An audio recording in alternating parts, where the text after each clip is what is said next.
नमस्कार मित्रों, छोटी कहानियां में आपका स्वागत है।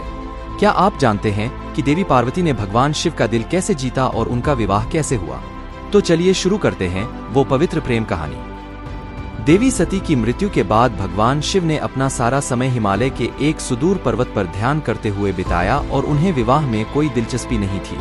लेकिन देवी आदिशक्ति भगवान शिव का दर्द नहीं देख सकती थीं, इसलिए उन्होंने फैसला किया कि वह फिर से भगवान शिव के लिए मानव जन्म लेंगी।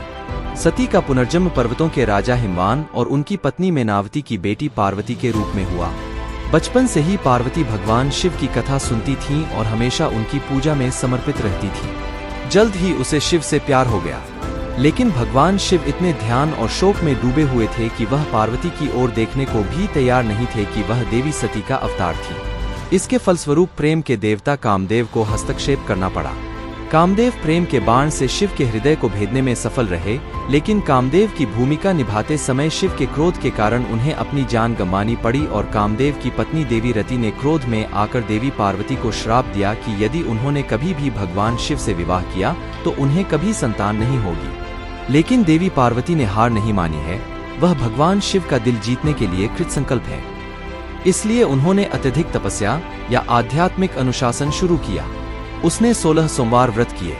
प्रत्येक सोमवार को वह कुछ न कुछ त्याग करती थी। अंतिम सोमवार को उसने कुछ भी खाने से इनकार कर दिया। इससे पहले वह केवल पत्ता खाती थी। भगवान शिव ने भी देवी पार्वती के दृढ़ संकल्प की परीक्षा ली, लेकिन पार्वती इतनी जिद्दी थी कि उन्होंने अपनी तपस्या को बीच में नहीं छोड़ा। 16वें सोमवार को शिव देवी पार्वती के सामने प्रकट हुए और उनसे विवाह करने के लिए सहमत हुए। लेकिन उन सभी स्थितियों में देवी पार्वती की मां मेनावती भगवान शिव से नाराज थीं। वह अपनी बेटी का हाथ भगवान शिव को देने के लिए तैयार नहीं थी, क्योंकि उनका मानना है कि उनकी बेटी भगवान शिव के कारण शापित हुई है। लेकिन देवी मेनावती ने भगवान शिव, विष्णु, ब्रह्मा और देवी पार्वती, लक्ष्मी, सरस्वती और अन्य देवताओं की मदद से उस विवाह की अनुमति दे दी। एक शुभ दिन पर उन्होंने शादी कर ली। दुल्हन के भाई के रूप में भगवान विष्णु ने सारी जिम्मेदारी ली।